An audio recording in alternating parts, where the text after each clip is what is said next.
Hi everyone, thank you so much for joining us on a Saturday morning for EIV webinar. It's an Ask Us Anything session. We have Venkat Krishnan with us who will be moderating this session. Venkat, I would like to want you to take it over. Thank you so much. Thanks for that, Megha. Morning, everyone. Really appreciate all of you taking the time to join us today. Over the last year, we've done a lot of webinars where we've covered a wide range of topics related to volunteering. And Megha can share in the chat again the link where you can go and watch all the past webinars, the YouTube links for all of them. The way we thought of today's session is as an Ask Us Anything. We've got a lot of you really appreciate more than 60 questions that we received from all of you. What I've tried to do is, and I'll just request everybody to stay on mute, please, unless you're speaking, so that we don't have disturbance. Megha, if possible, can you as administrator mute everybody else? That would really help.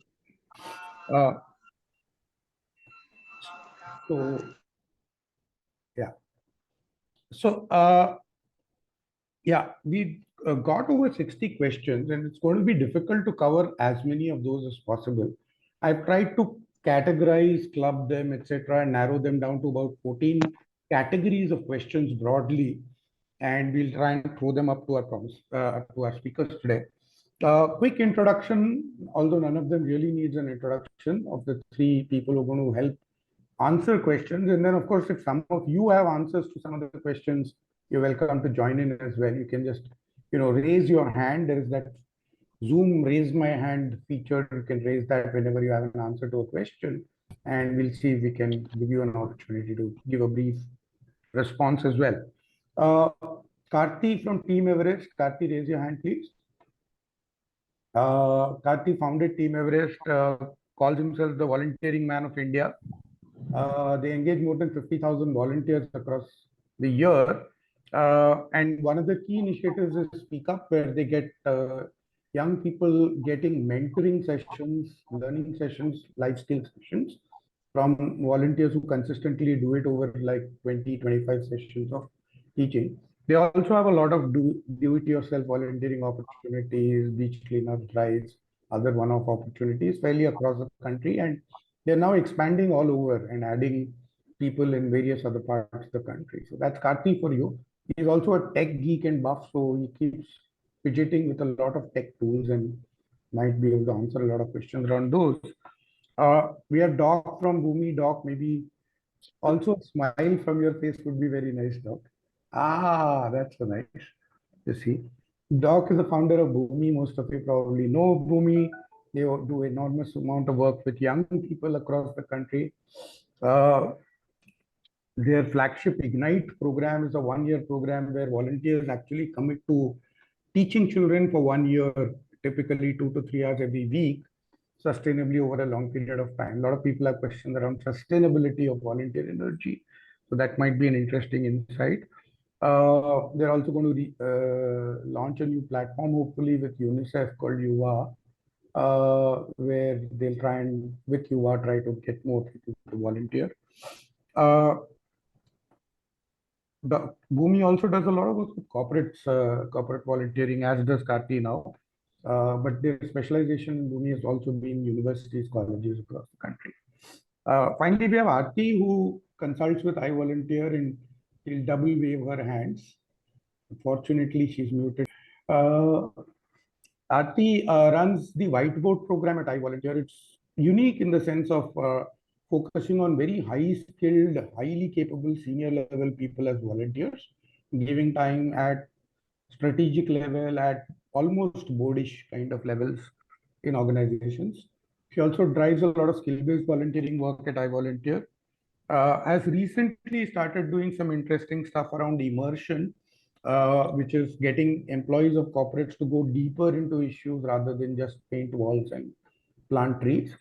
And lastly, she also helps iVolunteer a bit with the matching process of matching the volunteer to the right organization and so on. So 3 great speakers. We also have many others among you who have been doing a lot of work in volunteering. So I'm sure you can all also answer a lot of questions.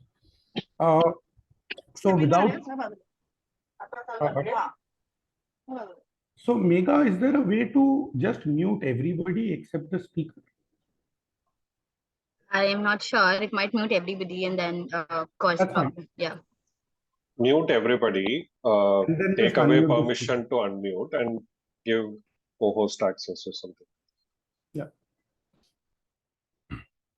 Okay. And just one more request to everybody, please stay on mute. Unless you have been asked to speak, if you have something to say, please share it on chat.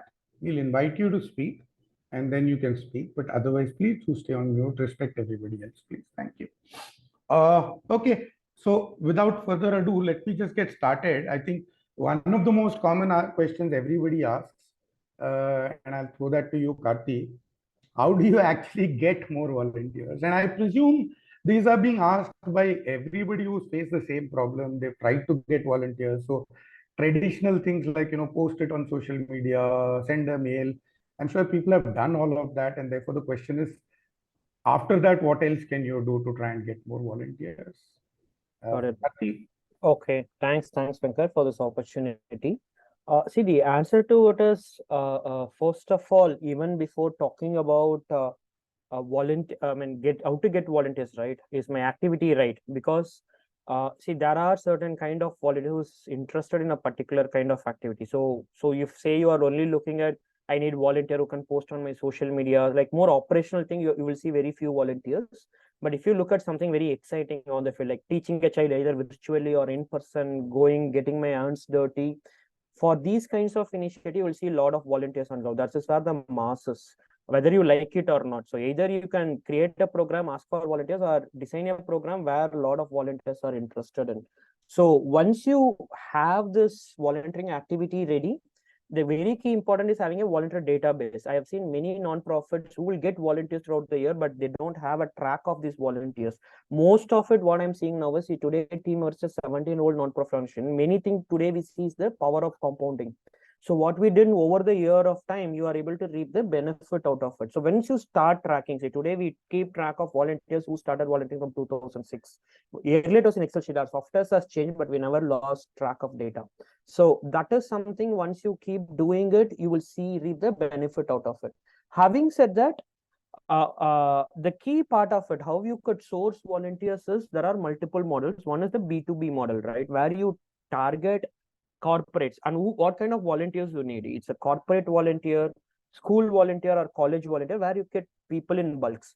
Especially if you target corporates who's open to employee volunteering, it's very, very easy to get volunteer, because you need not convince them. They're already convinced. You just need to establish the contact and get people there. Apart from that, the most important thing required is the volunteer button on your website, because many people see today, every day, there are few 100 volunteers who come to our website, just sign up basically, because a lot of people are Googling. Especially I see every day at least 50, 60, 70 college students coming and signing up, which means the youth of this country is looking for an opportunity like this. So the volunteer button on your website is the key. And obviously social media, because what happens is, see, sometimes you need to keep consistently posting on social media, but people will start looking at it. Maybe 2 years down the line, if they want an opportunity, either they will come and volunteer, or they will refer a corporate, and that will bring you hundreds, thousands of volunteers to you. So almost 70 to 80% of the corporates whom we work with is via referrals only, actually. So the cost acquisition of the customer is very, very low there. So all these things matters. There's no one magic pill of you get volunteer. You do a combination of all these things for a long period of time, then the compounding will also kick in, and you will start seeing volunteers coming in.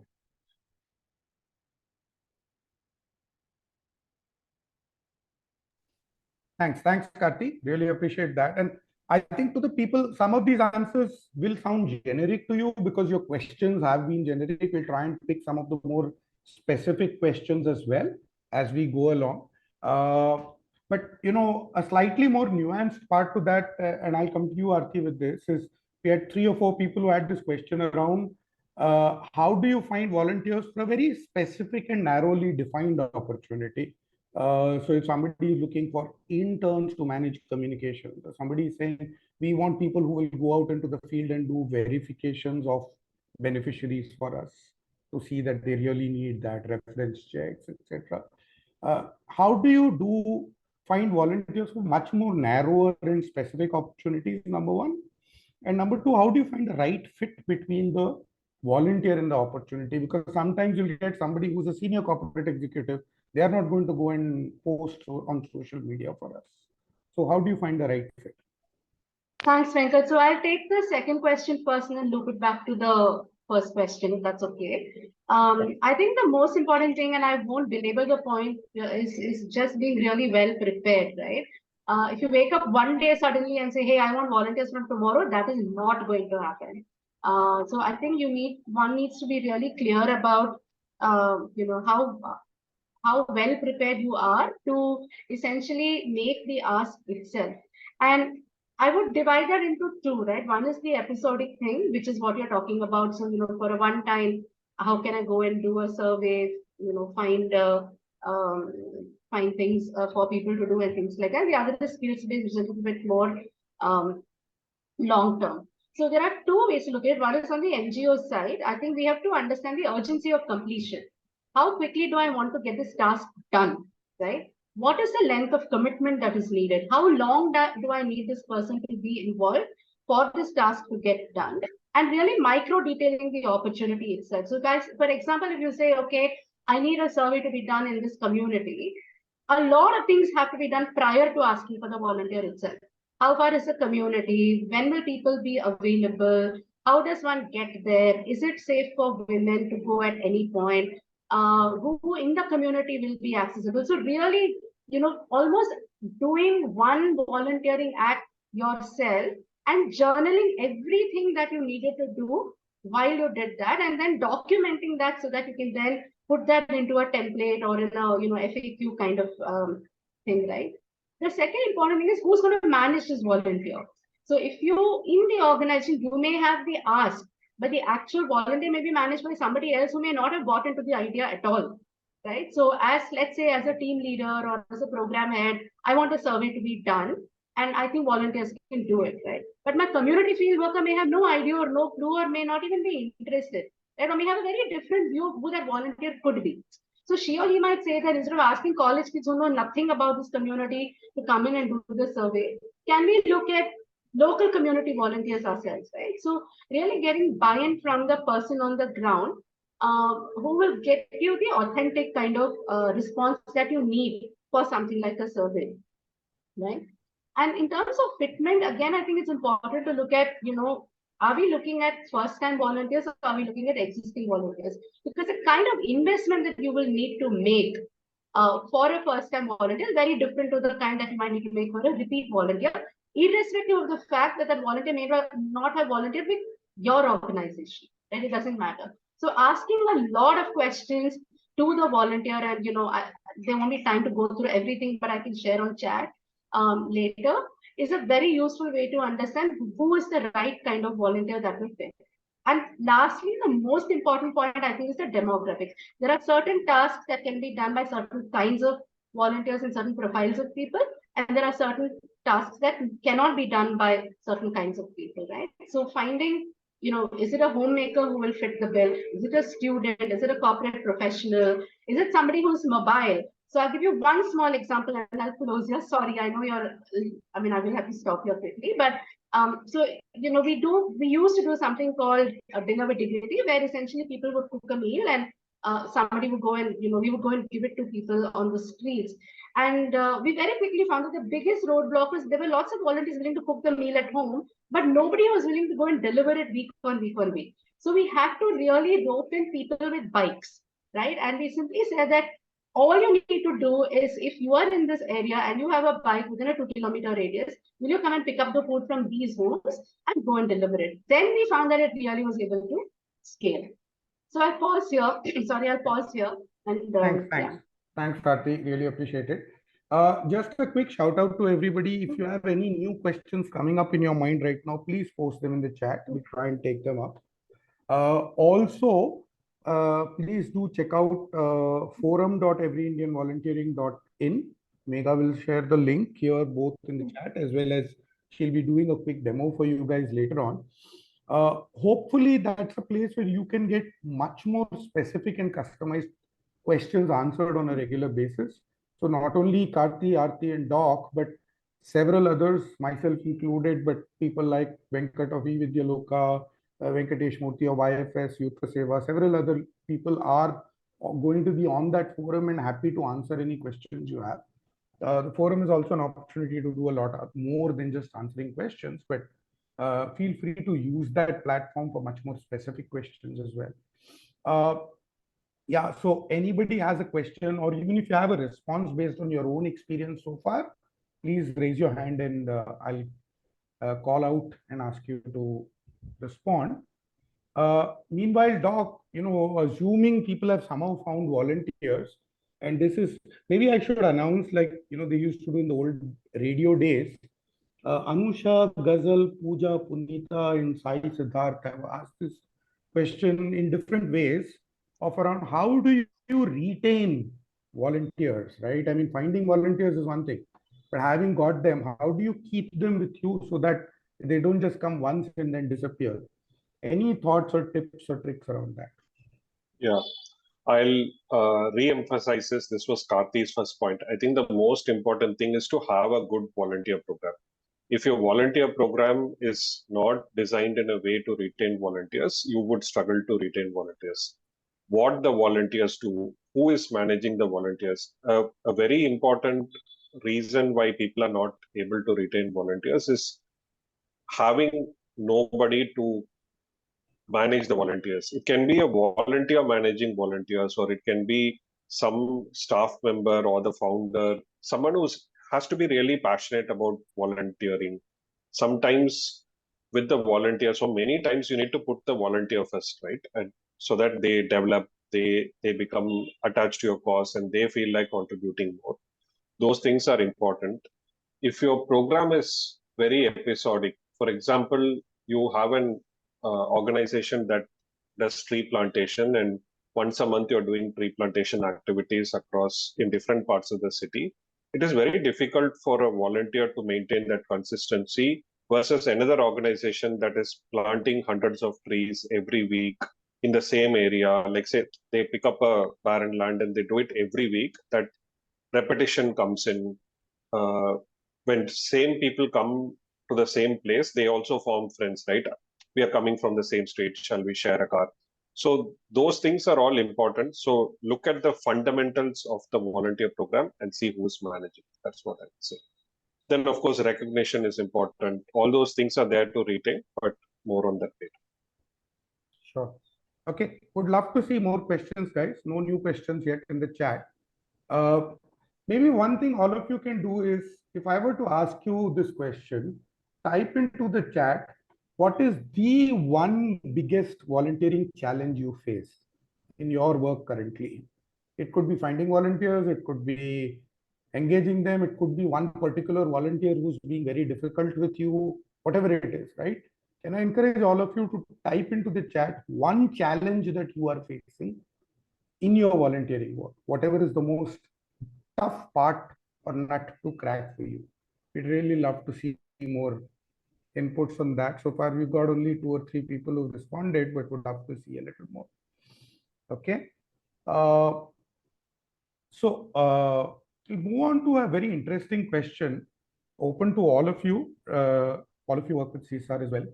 It's an interesting question from an organization which says that, what is the right balance? So, for example, if we do corporate volunteering programs, we get money, we get companies sending in their volunteers, but there is very little freedom and ownership we are left with, because the company will say, do it this way, this way, this way, this way, and gets highly structured. And therefore, we're not able to have the kind of impact we want to have. But on the other hand, when we do our own volunteer-driven programs, the problem is you do need money, and where is that money going to come from? So how do you find the balance between these two? Any responses to this? Doc, Karthee? Go for it. Yeah. See, the way we look at Team Everest is because it's like manufacturing assembly line, right?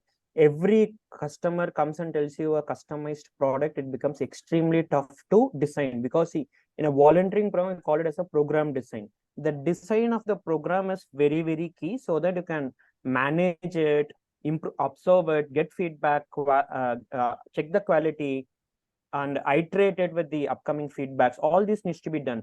So I highly recommend not to customize a product for every customer. So at Team Everest, what we do is you take a volunteering program. Now you call that, so that is like your product, right? Now you have 10 products, 20 products, 50 products, whatever it is, how much ever you design. Now only offer that to it. If a company comes and tells I want a different thing, we tell her no, because I don't have it. It's like a hotel, right? I have puri, I will sell puri. I don't have a puri, ask for a custom dish which I cannot cook right now. I am not going to deliver it. That way, what happens is, see, at Team Everest, when we use our community of volunteers, we use Team Everest volunteers as a launch pad. Basically, it's an area where we pivot our programs, fine tune it, do everything, because you get a lot of feedback, iterate it, finalize it. Now that is ready to launch for corporate volunteers, so that you give it to corporate. So when I go to corporate, I don't ask them what you want to do. When they tell they want to volunteer, I show them a menu of activities, and these people pick from that menu and execute it. So it's not a fill in the blank, it's basically a choose the best option. So they pick from the menu of options, so that I am in control, complete control of the activity method. Okay, thanks, Karthee. Doc, you want to add anything or? Agree with Karthee. I mean, meeting the customer's requirement is what I think people teach in selling. But if you have a very strong program, and especially if you don't have the ability to customize for every person, then stay sincere to your program. This is your program. And once you talk to a lot of people, you see what most people are asking. Maybe there is some good point there. See if you want to adopt. Otherwise, I would go with what Karthee suggests. Stay close with your program and try to make them fit into it. Of course, this is easier for larger organizations with larger volunteer programs. If you need only a few people, it will be very difficult. But that's a bridge you have to cross. I have a slightly different point of view, actually. Okay. Go ahead. I think that it's important to look at it also from the volunteer's perspective, right? I think when we have programs, and there's nothing wrong with it at all, it's an approach. When you have a program that you need certain volunteers for, the relationship is extremely transactional, right? You're going and you're saying, I need it for only this, and therefore the number of volunteers you will be able to engage will be far fewer, right? But if you want to build volunteering as something within the organization, then it might be helpful, if you have the luxury to do so, to think about what are the various ways in which I can get lots of people to be involved with the cause at large. It doesn't have to be the specific program itself, right?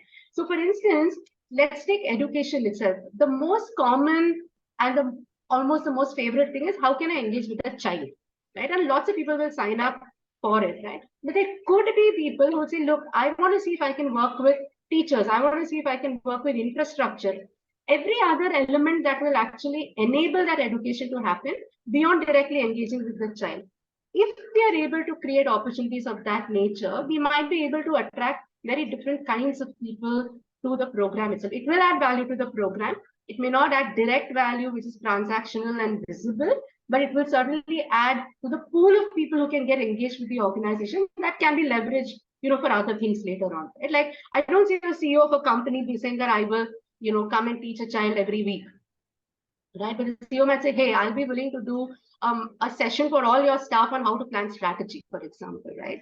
And it may not occur to us at that point to invite such a person or even create such a volunteering opportunity. But it's a good connect and a good, a good way to attract other kinds of people.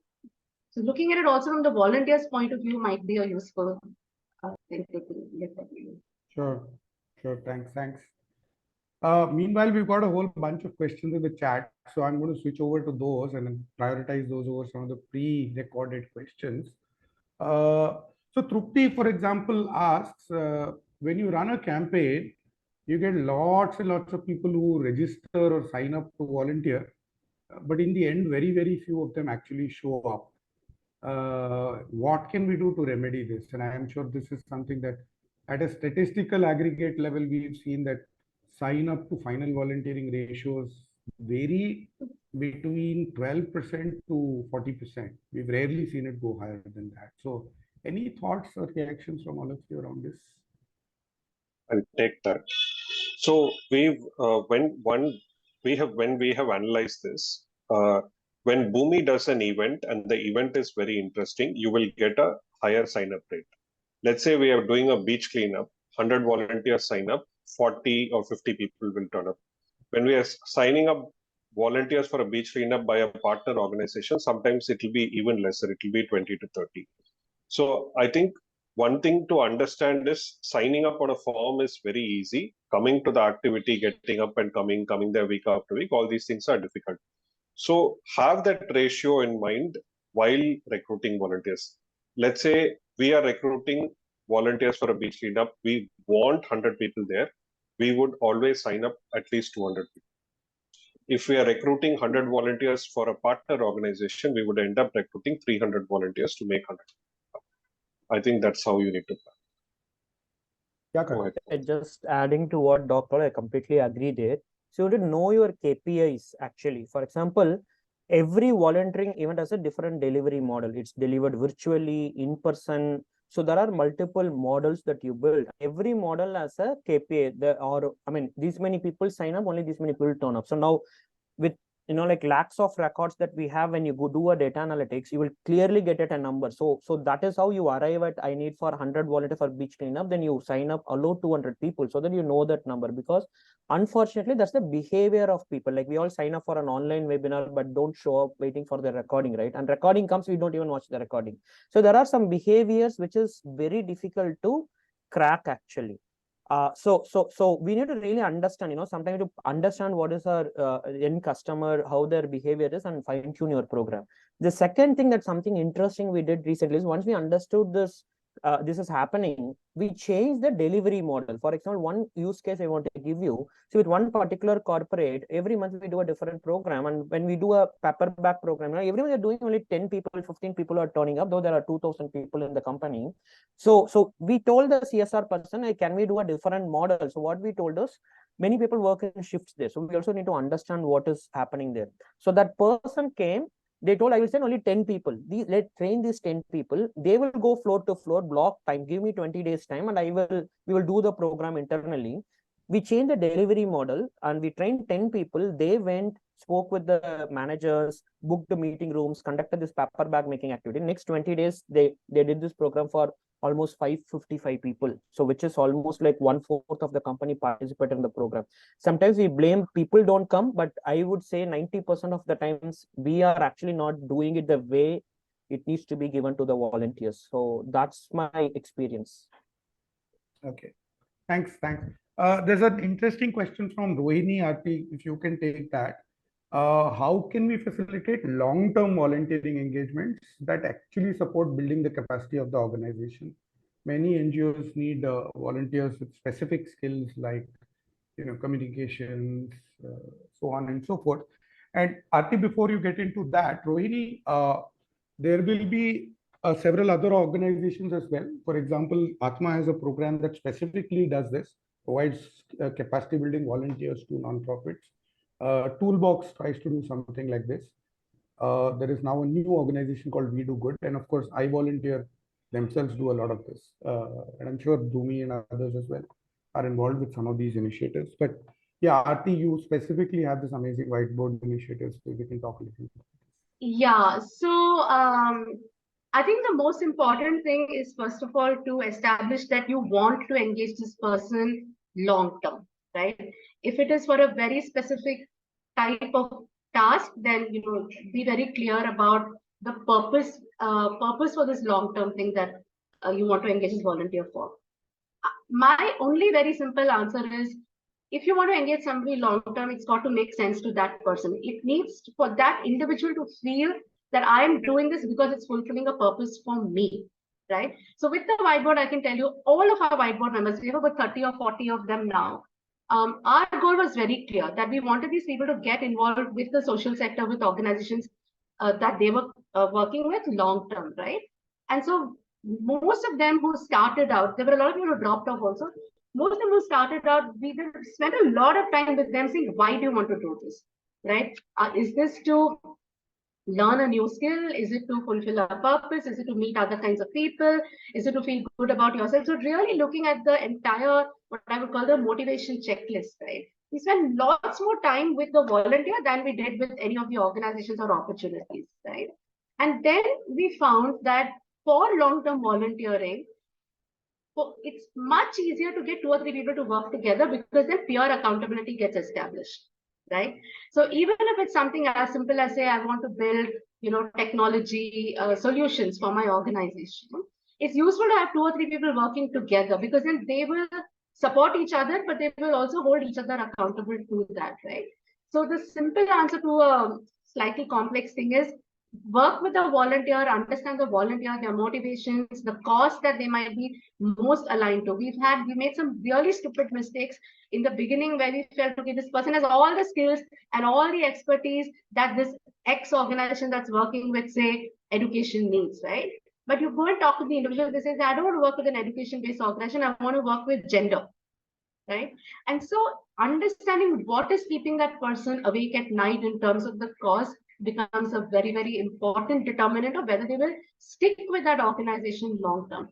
Because it's never really just about the work that they will do. It's about really understanding everything else about that organization and then delivering value meaningfully, right? You can't just say, I'll make your communication strategy, but I don't want to know about how program works. I don't want to know about how much money you have. That'll never work, right? And for an individual to be interested enough to give you a commitment, they need to understand the organization as a whole, which means that the cause itself has to be interesting for them and it has to fulfill a purpose for them. You're on mute, Venkat. I think you meant to mute me. Yeah, no, thanks, Aarti. Rohini, I see you have your hand raised, so please go ahead and unmute yourself and say what you want to say. I hope I'm audible. Yes. Okay, perfect. Thanks, Aarti. Thanks, everyone. I think my question partially was also towards the NGO side. Like you said, one is the, understanding the aspirations of the individual and really, putting them towards where they will really, find a purpose. But I think what we have faced and I have personally seen is majority of the times the NGO is not able to articulate this. Right. And I've seen, in fact, a lot of individuals gone to these NGOs and literally have said that, for example, let's say you're doing X number of trainings, what will it take you to do Y, X plus 50% something. And I would be happy to, assist you. We've seen a gap from the NGO side a lot of times for coming back and, really articulating these things. So just want to understand, are your organization or the programs that, Venkat mentioned, also make NGOs also aware about it, that this is how you should do it, because I've generally seen the gap from the other side, to be quite honest. Yes, from I think individual perspective, it is the effort of easily finding how you reach out to these NGOs if you're not at all in the system. Right, if I one day just wake up and I want to go and volunteer, I think yes, that's the major challenge.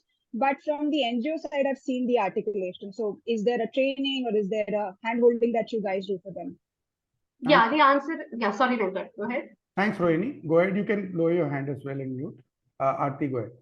Yeah, so yes, the answer is yes. We, especially with the whiteboard program, we spend a lot of time with the organization while we also equally spend time with the volunteer, and I spoke about that.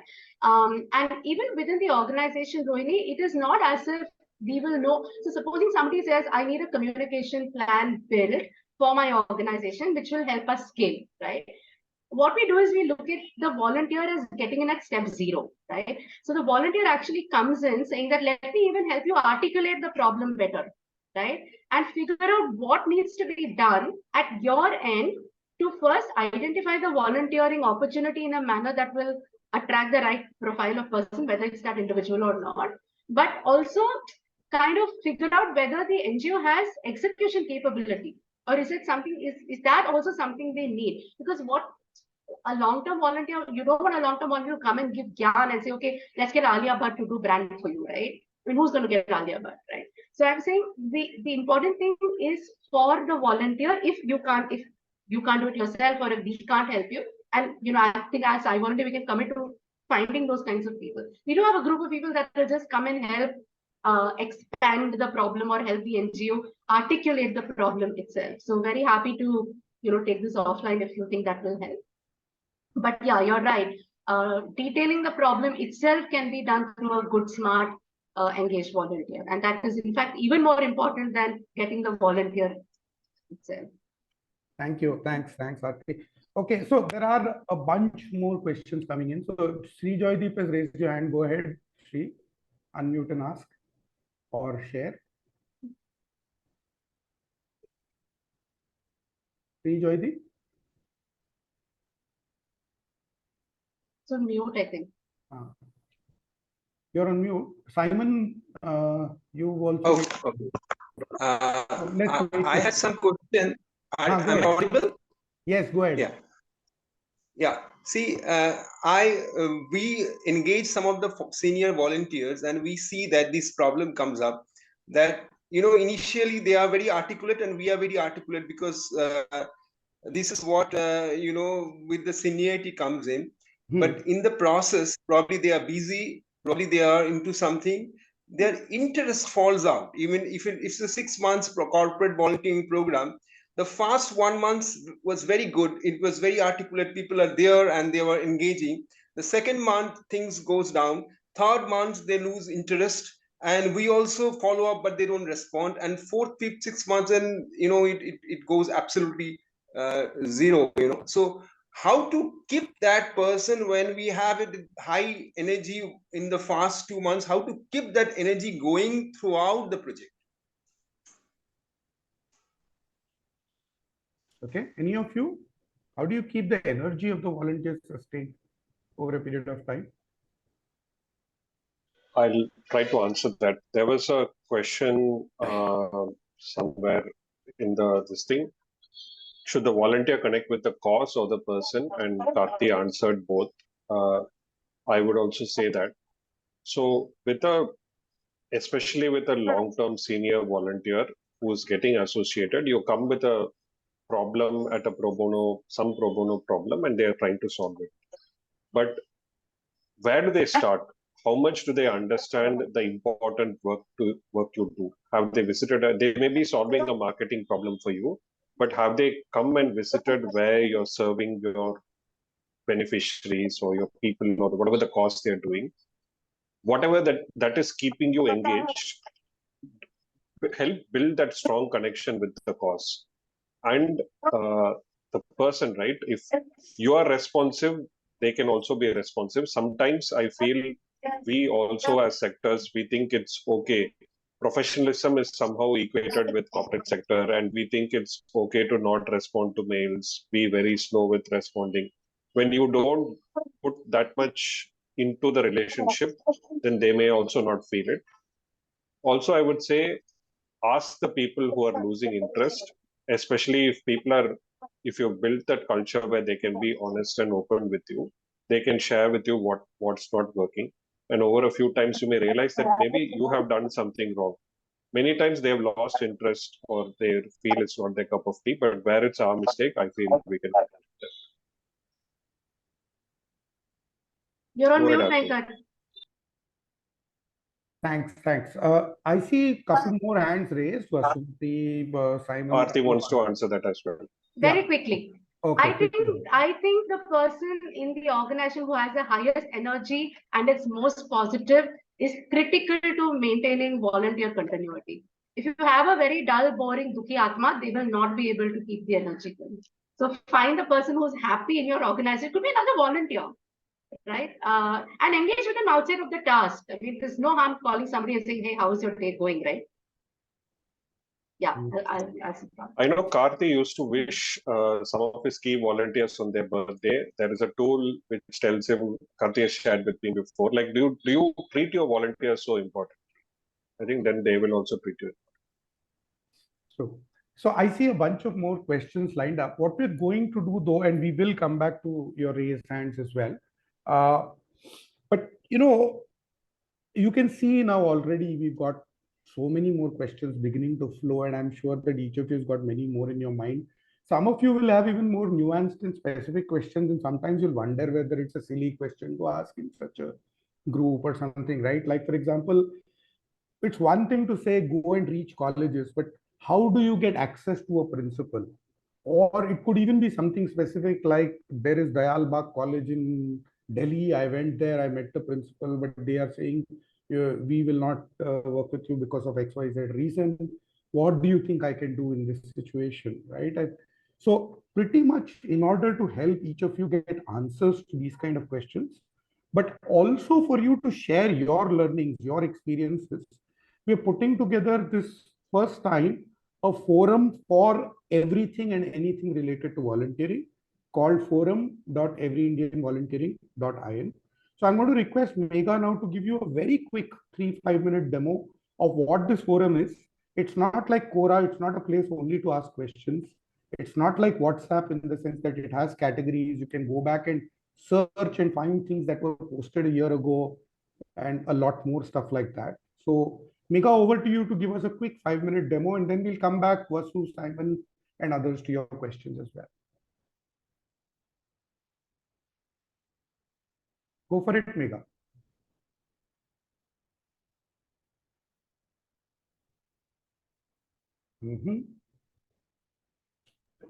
Sorry, I was not able to unmute myself. Is my screen clearly visible? Are people able to see anything? Okay, great. Thank you so much. There you go. So if you go to the link that we have shared, you will reach to forum.everyindianvolunteering.in.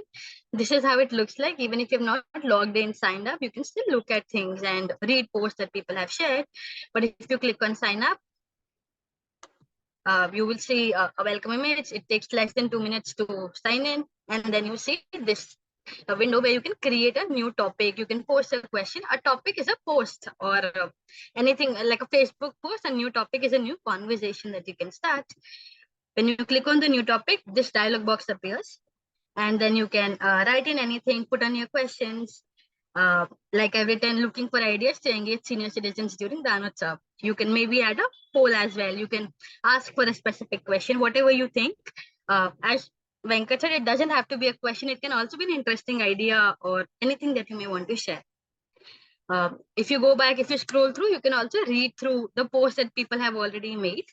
If you click on this report like this, it says how to fail at employee volunteering. It's an interesting report by iVolunteer.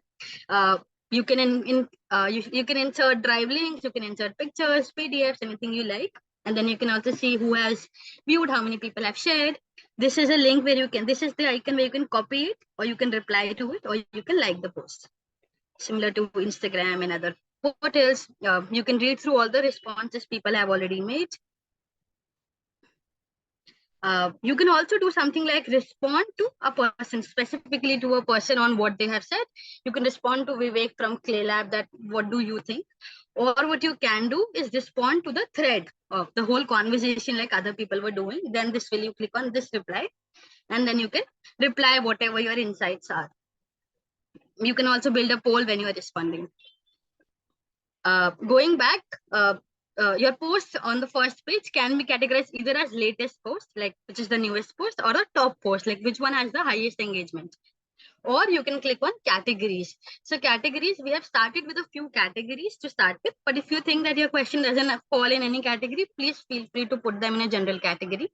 If you have suggestions for us that you have a specific category, we are also happy to create that for you. Then if you click on your profile, when you click, you see some of the notifications options like notifications, replies, likes, or any messages that you have received, any posts that you have saved. Again, similar to Instagram, you can save a post, see them. It's also available on Facebook and other social media. And any, we can't see the, can we see the save all option? No. Sorry, what can we see? Now we see the gray circle and we're stuck on the topics page. Okay, I'm sorry. Can somebody else also? I'm able to see you haven't bookmarked anything yet. Yes, okay. Thanks, Karthee. And then you can see other notifications. This is where you see your own profile. And if you click on preferences, others are a lot self-explanatory. If you click on your preferences, you reach this option. This is your profile. In the account security profile, you can customize how your profile looks like. You can add a bio and things like that. But if you go to emails here, you can see how frequently do you receive emails. If you have signed up for our portal already, you would have already received a summary email that you receive every week. You can choose how frequently do you receive an email notification when people send you a personal message.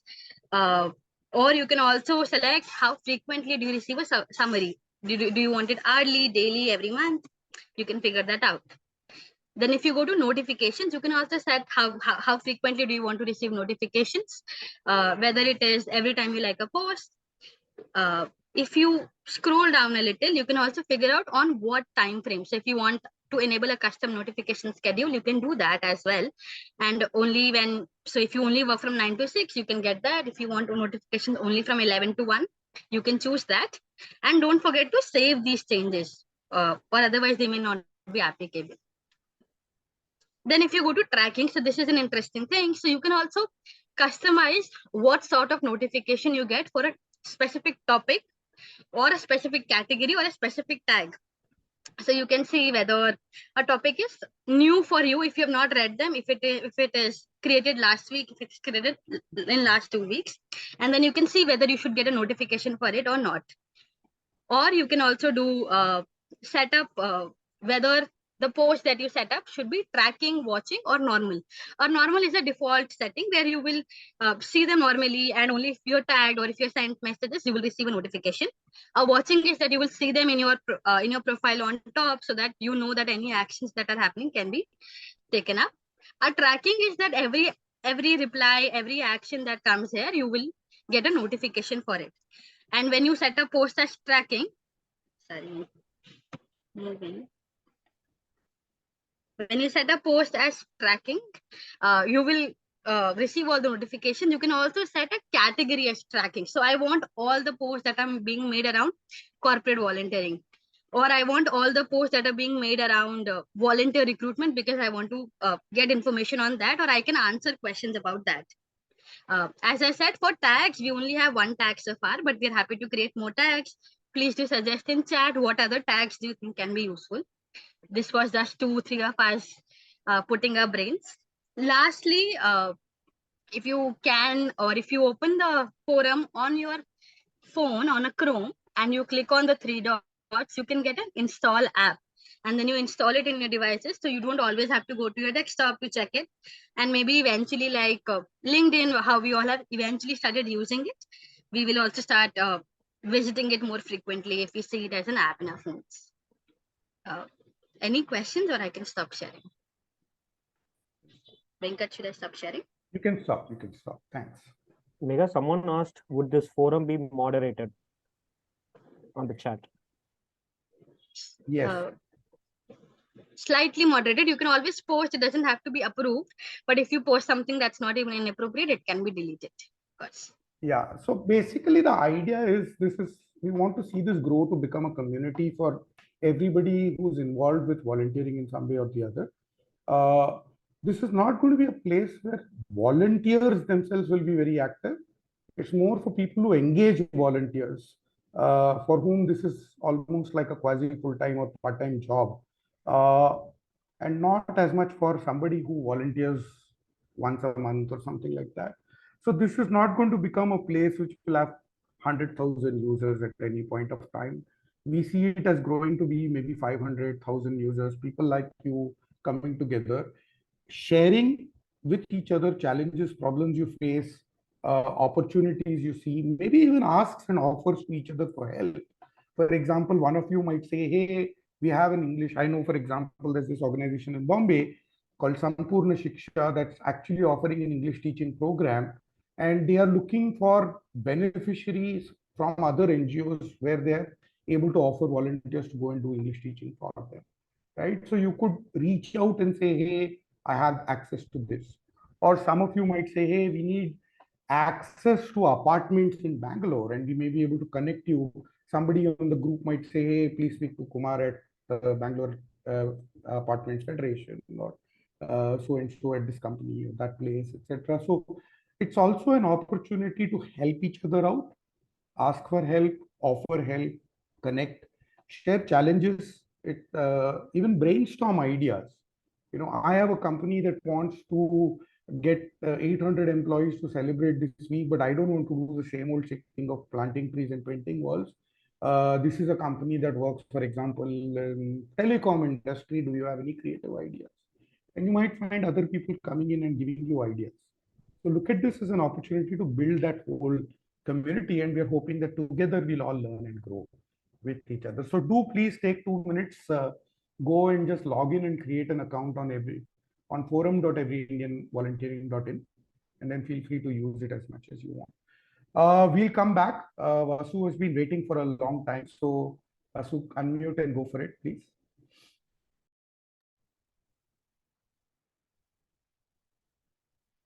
You have to unmute and then start, Vasu. You're not able to unmute? Okay, then just type. Got it. Okay, go. Got it now. Okay. Very quick question and a ballpark question, and maybe Aarti is the right person to answer it since she knows my organization. We've hardly engaged in engaging volunteers earlier, very sporadic, but now I'm sure it is the right time. So I liked your input about doing a lot of planning first about the long-term engagement. Very ballpark, what kind of time do I need to budget to do that good planning? Because I see value in it. I know it's a tough question, but a ballpark figure. I mean, more is less. That I agree. Yeah. I agree. So I think the more time you're able to invest in this, Vasu, I think the better off you'll be. And I can't give you a number because it really depends on, what you're Correct. looking at volunteers for. But I think a good way to do it. So, for me, when I seek out volunteers, I've dedicated Sunday mornings to stalk people on LinkedIn, right? So I know that for 2 to 3 hours, I'm going to do just stalking skills-based people on LinkedIn. And it sort of brings in the discipline of dedicating some time towards this activity. And I would leave it at that, but very happy to chat with you on specific things that QMed needs help for and how much time you need to budget. No, that's why I said very ballpark. Initially, I would something say like 10 hours, 20 hours is what I'm even to I get would a say basic anything framework. anything less than 3 to 4 hours a week may not result in. Okay. Fine. That's fine. My experience. Thanks. You're on mute, Venkat. Sorry, Simon, go for it. Hi, good afternoon, everyone. I just wanted to understand the majority of the corporate sector, if you realize if they have to do any kind of volunteering, the business unit head is the one who makes the decision, not the CSR team, because if the entire team is going out of office, it means that they're losing on sales, they're losing on money, they're losing on revenue, right? How do we actually engage? And like Doc said, Dr. Prahalathan said that there are people who work with us for the last 15 years, 20 years. These are people who are already interested in volunteering. They already want to do something good with their time or the extra time. My question is about how do we engage the majority of the corporate sector in Bangalore, for example, because there's so many of them here. How do we engage most of them in a way to do something that they spend 10-15 minutes a day, they spend 20 minutes a day, or maybe even a week to do something that will really help? Because there are 3 factors that I've realized when we speak to corporate people is that they don't have the time, they don't have permission from their company, and they don't have, and if they're doing something small, they don't see the value in the impact, because after all the hard work they do, there's nothing really happening much. Right? Thanks. So that's a question. Yeah. There were a lot of things you shared. I'll share for a few of the things. See, among the corporates who are interested to volunteer, I think there is enough scope to engage a lot of those people instead of trying to convince new corporates. Firstly, I would say that I'm not saying don't do that. I'm just saying there are enough corporates interested where you have scope to do. We don't speak to the business unit leaders. In companies, in our experience, there are 2 types of people leading employee volunteering. Either it is the CSR person or the HR. Both their motivations are very different. The CSR person is, doing it from a social cause perspective, or they have key goals around engaging their employees as volunteers. The HRs are primarily looking at volunteering as an employee engagement opportunities. It is their role to speak to the business leaders maybe in very small companies, you may be able to do that. But most companies, these people will do it for you. Because you're speaking of Bangalore, I think that's what you should do. In small companies, you can also try convincing the CEO or a CEO level person. Maybe that will work for you. Okay. Sorry. Yeah, Aarti, go ahead. Karthik, finish because I will take a long time and then Venkat can mute me. So. Okay, so Simon, see, having worked as a CSR person in a big IT company and moved to social sector doing this, right? Obviously, in many corporates, the culture defines how CSR is also rolled out. In some place, the top manager will tell you high level thematic areas. Okay, work on education, and they delegate it, and then it boils down to, for example, the CSR team who does it. There are a lot of corporates who do bottom up. For example, the company will come and tell you, bring me proposals, and we will review it under this thematic area. We'll approve it. So there is not even a CSR team who tell this is the program, come and do it. Instead, the volunteers recommend it. It's a bottom-up approach, basically. And second thing I realize is enough corporates who is ready to do volunteering, though not many does. See, without the top-level management, you can't do anything inside. So ideally, we need to educate people who are not volunteering, tell the value of volunteering. Obviously, if there's no top management buy-in, you can't do anything over there. And the other thing also, while we are talking about sorry, okay, I forgot that point, so let me stop here. Aarti, I will give more time to you. Yeah, so I won't belabor the point about CSR and HR, but I think the approach that each individual takes is very different. Simon, to your question, I'm assuming you're part of an organization. I think of a non-profit, I think what might be valuable is to invite business heads to just come and interact with you, right? Which is what the immersion program is all about. So don't sort of approach it transactionally at all in the beginning. So yeah, let's say X or Y in a particular company, just completely unconditional. Say, come and see what we are doing, or can we come and talk to you about what we are doing, right? And kindle that interest, right? And we're finding that, for example, when we used to do something called Dine and Dialogue, just curating interesting experiences for business heads, for decision makers, with their families. It could be interaction with the clients you work with. It could be talking to somebody whose life has made a difference to all of that. Get them interested first, right? And see the potential of what change you're actually making. Invite them to volunteer themselves. I think nothing, or immerse themselves, right? That they don't have to give you a lot of time. And see the value it's adding to them, whether it's to be more grateful, joyful, etc.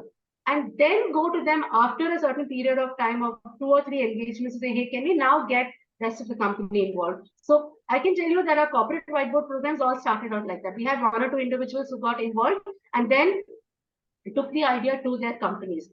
Those individuals then made it bigger within their companies themselves, right? So start with, what can be interesting experiences for individuals, and then move it to the company.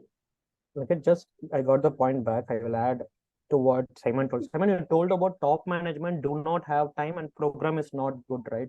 The first 2 problem is a corporate problem. Third problem, the program is not good, it's the NGO sector problem. Create impactful program for them. Just to add the second point, they do not have time, right? See, many times NGO is extremely good. You give a volunteering opportunity, but the corporate will struggle to bring in volunteer because volunteer recruitment, the corporate needs to take care of it. I will tell you, having worked with many corporates still struggling to take volunteers within the company because they need to crack the volunteering code there actually. So many corporates, you will do 40 initiatives, 50 initiatives in a year, and 20 people, 30 people would be signing up, where there will be 100 people, 150 people scope for it. I have seen many corporates who cracked it also. When they also need to mature basically with respect to volunteering recruitment. So you will see problem from both the sides. So many and volunteering recruitment is extremely time consuming. For example, a company with 50,000, 60,000 people will have 3 CSR person, 4 CSR person, and they cannot pull it off very easily. Until the process for volunteering recruitment is very mature within the company, even you give them an opportunity, you will see less volunteers coming from there. So 3 people need to do everything in a CSR department. So many people will also reject for volunteering because they are owners for recruiting volunteers. Make it mute your unmute. Thanks, Simon. I see you still have your hand raised, but let's take this offline. We have a lot more other questions that we need to close as well. So one question that's at least 4 or 5 people have asked is, especially if you're a small organization that's just starting or something like that, or if you're just starting your volunteering program, what are the prerequisites to have a good volunteering program in place as an organization? And what is a really good volunteering opportunity? How do you define it as something if our goal is to get sustained long-term volunteers and not just people who show off once in a while? Any responses from any of you to this? You're allowed to go first, Aarti. I see your time. Yeah, so I think if you're a very small organization, it's important to first of all establish, why you want volunteers, right? I mean, are they going to do a critical task? Are they going to do a nice task, right? And for critical tasks, if you want volunteers, to handle a vertical, handle a particular function, then the investment that you will need to make in finding the right person is much, much higher. It's also very, very important that you identify somebody in the organization who's willing to invest the time to nurture that relationship, right? Because this person is going to come in completely, at no cost at all, right? So I think that's the most important thing. The second important thing is to get rid of people who don't perform very quickly and make that publicly known. And I don't mean publicly shaming, right? But I'm saying that if you have 3 people who've signed up to volunteer, and somebody raised this point earlier, saying that people sign up and they drop off, right? Or they don't show up. I think it's important to write to those kinds of people and say, thank you so much for your limited interest, but, or whatever, and, we're moving on, kind of thing. Because that then sends the message to everybody else who has volunteered that you're taking the volunteer very, very seriously, right? Otherwise, it's like, okay, the volunteers is great, the volunteer is not there, it's all right. So I think again, coming back to a point that was made right at the beginning, defining the task, micro detailing it is again very, very critical. So in a small organization, let me give you one example of, and this I learned from the Tata Sustainability Group, full credit to how they do it, right? If you're looking at, let's say, an annual report that needs to get written year after year after year, right? And you don't have the means within the organization, you don't have a comms person, you don't have a designer. Getting an annual report out needs 10 things to happen. Starting from content in English, design, everything. All of those tasks may not be available in one person. So identifying different individuals who can work together becomes very, very critical. Therefore, engaging all of those different kinds of people together also becomes very, very important, right? So I think micro detailing, finding the right person to engage, identifying their tasks intelligently and prudently to make sure it is not it shouldn't be a program related task where the dependency is high on the volunteer. Start with that. And getting rid of people who don't deliver and publicly sort of saying that, we're taking a volunteer seriously, I would say other people to look at. Can I just add a few pointers? Yeah. See, one thing, a couple of things I want to tell you was, don't do volunteering because someone else is doing or IWT is telling or someone, right? Because volunteering is extremely time consuming also. So until and unless you don't have resources, don't even think about it. We need to be pretty honest about it. So start small, because until and unless there's no buy-in within your non-profit from the leadership, and secondly, you yourself is not going to, you're doing because someone else is doing, is actually not going to motivate you on the long run. And it's time consuming to put those people, processes, and system in place to do volunteering. And second, bias, I would say, right, why should every volunteer should be a long-term volunteer? Because we always tell short-term volunteering is useless, long-term. But you imagine the session is only for 1 hour. You still create value out of it. Do you want this session to happen for 1 day or 1 month? But 1 hour also we take a value, right? I believe you can create value if it is 2 hours or 1 year, whatever it is. So even a long-term program can be broken down into shorter programs and create opportunities for all kind of, because when you go to the market on this society, you will see all people. I want a 1 hour volunteering, 1 year volunteering, 1 decade volunteering also. Now, how do you create as an ecosystem volunteering opportunity for all the people? And if many people are going to taste volunteering, it is like on the mall, someone comes and gives you a small cookie, right? You taste it, then go and have a full meal inside that bakery. So same way, short-term volunteering is like your funnels. If you look at many educational enthusiasts, they use a free webinar or 99 rupees webinar, make you come to the webinar for 3 hours, add you so much value, you love the person, and they will upsell a 10,000 rupee program over there. So your short-term program is a way further, and not every volunteer needs to be long-term volunteer. See, for example, we had a payroll issue. We had one senior person from a corporate who came and guided for 2 hours, and our payroll is sorted for life. So you don't need a long-term volunteer all the time. Sometimes problems are small. You just need 2 hour session with a senior person, and it could be resolved actually. So you build a lot of all types of volunteering. So let's not create that short-term volunteering is useless in the society. Every volunteer has its place and has its audience groups. So, and this can be a launch pad for your. So when you bring in hundreds, I will tell you a typical case in one of the IWT boot camp. Vivek from Clay Lab asked me, Karthee, have we done a 3 months mentoring program, but volunteers are not showing up for such a program. So I told him, okay, don't call them, invite people for a mentoring program. Instead, do a drawing competition at the school, invite volunteers, then 25 people turn up. There, after the drawing competition over, after the program gets over, talk about your mentoring program, then you will get 3 people. But instead, directly go and ask for 3 people, you will not even get 1 person basically. So these are the ways how we can upsell programs actually.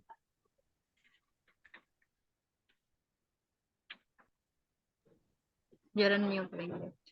Okay.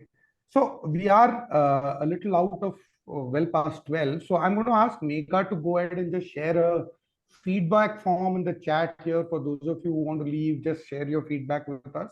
What did you think of the session? What was good? What was not good? What can we do better going forward, etc. Megha shared that link.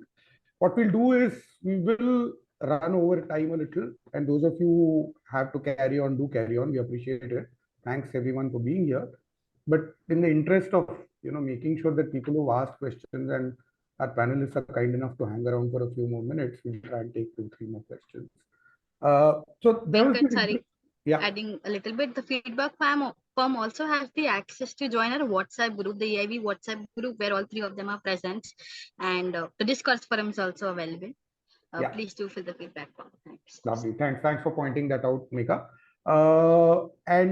So we'll just continue with a couple more questions. There was one interesting question, especially Doc, Karthee, you, for the 2 of you, is can company volunteering programs be made part of the CSR budget? And many companies face this issue that the CSR law says you can have only 5% admin costs, and therefore if you have employees who are traveling somewhere to plant a tree, then the cost of that travel, etc., has to come from the 5%, and that 5% is already a very small amount. So is it possible to get employee volunteering programs to be part of your larger CSR initiative and get it funded from the remaining 95%? Karthee, Doc? I'll give a short answer. Sure. How we do it is, so when employee volunteering is general, where the employees are volunteering for whatever they want, it's very tough to fit it into the CSR program. When employees are volunteering for a program which the CSR company is already funding through the CSR, when you design, like Karthee answered, right, you have a program and you fit people into it. When you do it that way, the volunteers, like we also have our own volunteers volunteering for the program, the same way the employee volunteering is happening for that program. It's very easy to fit it into the CSR. That's how we do it. Venkat, to add to it, right? So this is my take on it. Volunteering cannot happen on vacuum. Volunteering where? It could be for education, healthcare, it could be on any sector, right? So today, if you look at it, see, the CSR law has something called a Schedule 7, which talks about where you could volunteer, right? So for example, if I take a mentoring program for a child, the CSR person will call it as a employee volunteering program. The school principal will call it as an educational program, basically. Now, employee volunteering is not part of Schedule 7, whereas educational program is part of your Schedule 7. So it is like you see like a typical case we talk about, right? A tumbler of water, you could say off full or off empty, which part you see into it. So when we partner with corporates, we typically don't call it as an employee volunteering. We call it as an educational program, which is part of the Schedule 7 and comes under the 7. Many corporates whom we work with it, work that way. So your wording is very important when you put on your MOUs and other stuff. We call it as an educational program, not as an employee volunteering. We call it an educational program where the company employees also volunteer. So how you state it? So I still remember way back in 2007, we were doing teaching at schools, because this is where the legality comes into play. They, like we take teachers at villages, pay them 3,000 rupees a month as salary, and they teach children. We call them as employees. Now, immediately my lawyer and the legal team came and told, you call them employees, then you violate so many laws. You're not giving them PF, PSA, minimum wage, everything. And the moment he told, okay, now how do I fix all this problem? He told, just change he told, don't call it salary, call it honorarium. Now I am not violating any of these laws, basically. So the wordings is also key, so that we need to follow all the legalities here, and make sure that we fit in the scope of what the law says. Thanks. I hope that answers the question. Uma, you have your hand raised. Please go ahead, unmute and ask. Actually, the first time I'm joining a forum like this, so it's been really nice. And I've loved listening to all of you, because a lot of questions which are in your mind get answered in the process. But it does raise more questions also. Like, I am working from a very small village sector in rural Bihar. And what I found was, like, as a lot of you shared, volunteering, is it essential? Do we have to do it?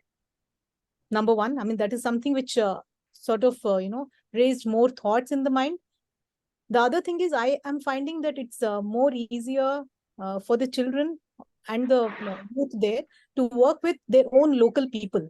So I find that to be a bonus, because there are lots of youngsters who are looking for, some sort of a remuneration end of the day. For them, it's a lot of money. What we look at as pittance is for them a lot. And somewhere to pick them up and train them, because they are there with you. It's easy to, interact with them. And others relate better to them than to people whom I bring from, say, some places like Delhi or Bangalore.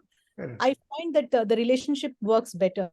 So, but at the same time, like while going through all of this, like somebody mentioned about the salary, the honorarium bit of it, the legalities of it, these are things which I have no clue about. I don't know whether I will be caught in the trap sometime and I'll have to answer some query. So to have such, discussions on and off, like now that I know such a forum is available, I would definitely welcome this type of a meeting. Yeah. Thanks, Uma. So Dolly Aswani earlier had a similar question for all of you. Sometimes you see volunteering as something that belongs to the privileged upper classes, especially in urban India.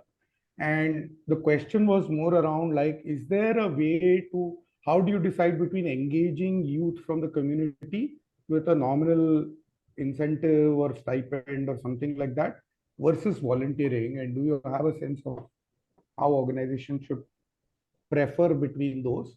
And number two is, if you are indeed working with the lower socioeconomic classes, people working with you as volunteering their time, what kind of incentives can you create to encourage them?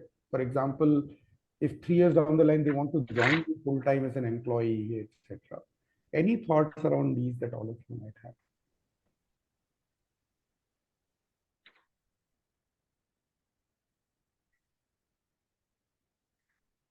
It's okay if you all don't. And so, Dolly, my response on this is, you should talk to Educate Girls. If you drop me a mail, I'll connect you to them. They have an enormously amazing model. More than 25,000 young girls who volunteer in villages across Rajasthan, now UP and Odisha as well. These girls are paid a nominal 500 rupees or 700 rupees a month to cover for their mobile connectivity, because they have to do a lot of data and report submission on a daily basis. But when I spoke to the founder, it was very clear that one of the biggest aspirations for these young girls when they volunteer is, maybe someday I will get a job in Educate Girls itself. So that itself also drives a lot of young girls to continue volunteering. But the fact that they have a mobile phone and they are officially allowed to leave their homes, remember this is rural Rajasthan, is a huge incentive for these young girls. So I think talk to them, talk to organizations like Koro in Mumbai. So depending on where you are located, Dolly, we can connect you to the right organizations. People who work with grassroots level community workers as volunteers, who are not paid, who are given very small incentives, we can connect you to lots of organizations who've done that very successfully, and that might help you figure out what you can do. Yeah, thank you. There's this question around how do we convince more organizations to invest in volunteer engagement and hire a volunteer manager or stuff like that. Any of you wants to respond to that? Maybe what I can do. Yeah. So I can say we have made some 5-6 companies to hire a full-time CSR person basically, because only until unless they experience volunteering, see the challenges that happens on the corporate side, people don't see a value in investing a full-time person because it's a cost center for them. It is not bringing them revenues, right? But beyond volunteering impact, once they start looking at the other things of CSR, right? Like what is the kind of branding it brings to people, a lot of corporates are ready to do that kind of an investment. And in many cases, we work with a lot of SMBs also. So we give this open to all volunteering program. If this volunteering is happening, you need not invest. We will do the heavy lifting. We will do all the organizing. You just come and participate. Many corporates are open to do that because their constraint is really money and people which they cannot put in it. So if we are doing program and establishing the contact and telling them this is happening, you want to participate, is a great way of to bring in SMBs. That's something I have seen. Bigger corporates don't have a problem of time and money, but smaller corporates are always, they love to participate if they see an opportunity. Yes, sir.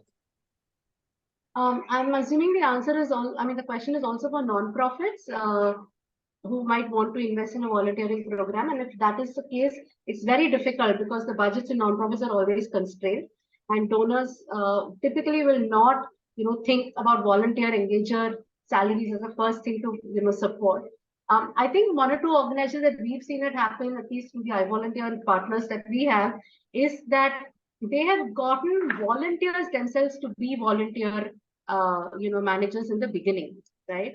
So every volunteer who is signing up need not do a particular program related task. You could have individuals who are happy to just support other volunteers. And more recently, we are encouraging organizations to actually measure the costs that are getting saved because of using volunteers. It's not happening to a very large extent, and I think we need a lot more efforts and intelligence around how to do this. But once that gets done, then I think it will become easier for organizations to convince donors or even park aside a certain sum of money for volunteer engagement. It's got to link to how much money am I saving as an organization by using volunteers, apart from building my whole network, of supporters towards the cause. I see there are a couple more questions, but I think in the interest of time, we would like to wrap up now. Really appreciate everyone taking all the time to come and join us here today. I'll remind again that, we have this forum, forum.everyindianvolunteering.in. This is a place where not only can you continue asking such questions, and people like Aarti, Doc, me, many others will be happy to answer your questions there, but it's also a place for you to ask for help, offer help, connect with like-minded organizations who are interested in volunteering, discuss issues as a sector itself. How do we get companies to take volunteering more seriously? Or if it's a group of companies, how do we get NGOs to understand why it's so difficult for us to get volunteers? Bring conversations together, maybe even co-create campaigns together, maybe get together and discuss what can we do together on International Volunteering Day on December 5th, stuff like that. So please do look at forum.everyindianvolunteering.in, register there, start using it. And I see that we've shared all our LinkedIn profiles with you. So you can ask us questions on LinkedIn if you want as well. But I think ask it on the forum is better, because let's suppose you ask Aarti a question on LinkedIn and she doesn't have an answer too. I mean, I just answered a question that none of the panelists wanted to respond to, right?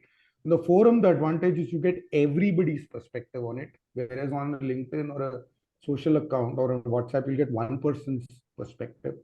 More importantly, these get archived. So you ask a question, somebody else has the same question a year down the line, they'll come and find your answers. So let's make this collectively our community resource, so that together we are able to get all questions and challenges related to volunteering answered and help grow volunteering in India together. Thank you. Can we get the link shared on WhatsApp? Whoever numbers are there. Yeah. We'll send the link on WhatsApp to everybody who's registered. Yeah. I can do that. And we've also shared it several times here in the chat. It's very easy. It's forum.everyindianvolunteering.in. Yeah. Thank you. Thank you, everyone. Really appreciate the time. Bye. Thank you. Thanks, everyone. Bye. Thanks a lot. Bye-bye. Bye. Bye. Thanks, Aarti. Thanks, Doc, and